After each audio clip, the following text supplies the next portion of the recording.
Hello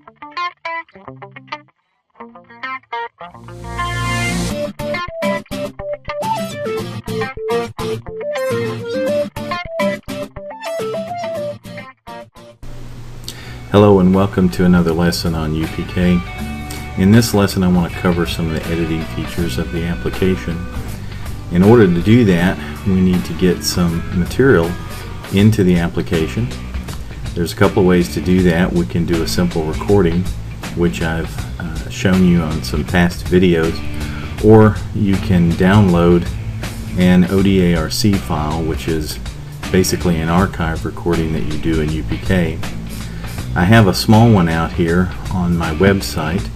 Just go to larrysherrod.com, go to UPK. Down near the bottom there should be a post entitled UPK ODARC file for Excel, and then here's the link. I have this file posted out on BoxNet. It's in a public directory so anyone can download it.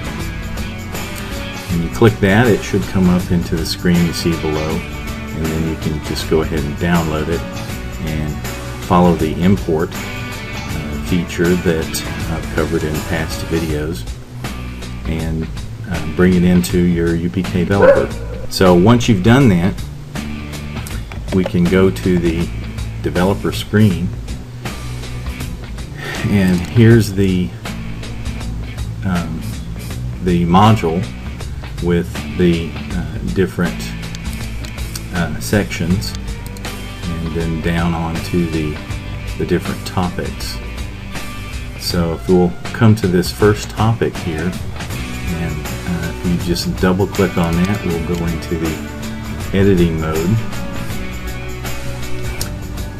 When this screen comes up, you're going to see the basic features of the editor. You have your standard pull downs. You have some icons that I'll discuss in a moment. Down in your frame structure area, as you hover over each one of your frames, it gives you a little icon of what you've captured. In this area is your editing area. You can move your bubbles around. Well, you can once you get to a screen that's editable.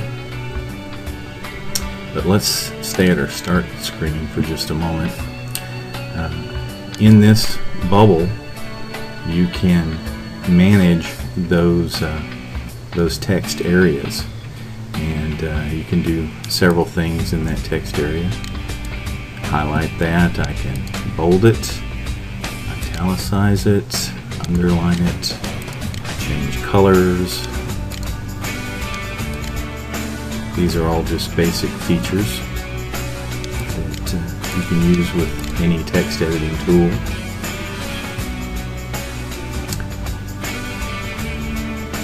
You can change to non-breaking text, and you can also change the font as well. There's also your justification icons as well. You can do some cut and paste from other applications if you need to do so. These buttons down here are pretty important. You can change your text to visible or invisible in the different modes, in the see it and try it mode. You can have it visible in the know it mode or not visible in the know it mode. Same way with the do it mode as well, and visible in the player or not, as well as in the printed documents that come out of the developer. We'll discuss those things a little bit more when we talk about publishing. This is an interesting icon. You can display or not display that bubble. You can change the bubble icon. Now I have to get to another frame before those buttons are active. So here, if I go to my bubble icon, I can choose something without a bubble, which is what's already been chosen, or I can change something. If I know it's a mouse click, I could use the mouse, and you'll notice that I've got a nice mouse icon here. I can also change the call out pattern for the pointer position. Right now I've got it at top left. If that's going to interfere with the user's ability to see, you can change it a little bit, maybe to the top left pointer. You'll notice over here that it did change.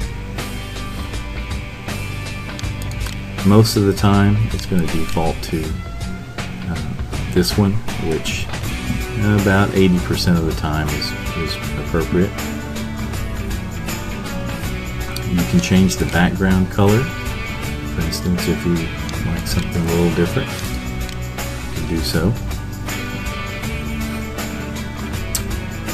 You can insert template text. I'm not sure how that works, so look for a future video on that.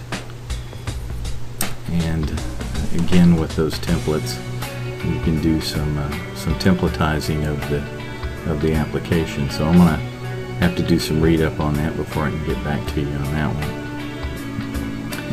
Down here, these have to do with the action, this particular action that's involved here. In this case, we're pointing to a drop-down menu.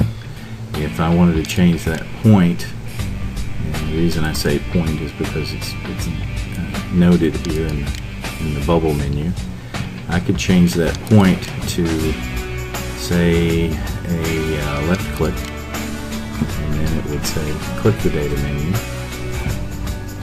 as opposed to point to it. Can change the object type. In this case, it's a pop-up menu. If it were a radio button as opposed to a pop-up menu, I can change it. That doesn't really change much here, but the object types, they become a little bit more important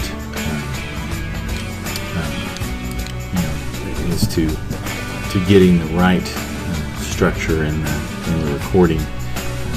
So we're going to have to play around with that to see what that actually does. I'll discuss that a little bit more later on.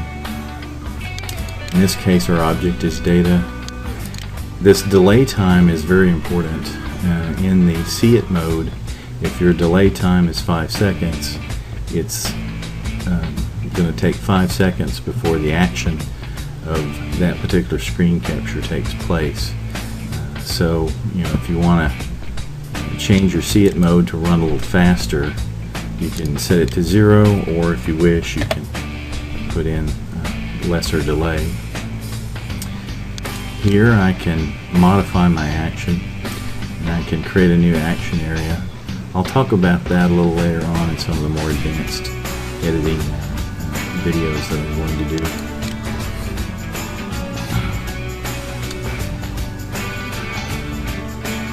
These other icons do have a point, but you're probably not at a point to where you really need to understand them just yet, so I'm going to bypass those and get to them at a future date. And again, this is what you can use to go through your different frames. If you need to add audio to a frame, click down here on the sound editor, click your record button, and at this point it's going to begin recording. It's going to record my voice. You can see it up here in this screen. Once you've recorded what you need to record for that particular frame, you can just say OK, or click the OK button, and that's got that recorded. You can see the recording down here.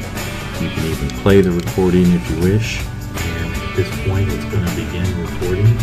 So I've got a recording within a recording, so isn't that cool? So those are some of the basic features of the editor, the frame editor within the UPK application. This concludes this particular video. Look out for some more videos. I'm going to expand on this quite a bit and hopefully try to keep the videos short so that you can pay attention to them, and add more of them as my knowledge increases. Yours will also. So thank you very much.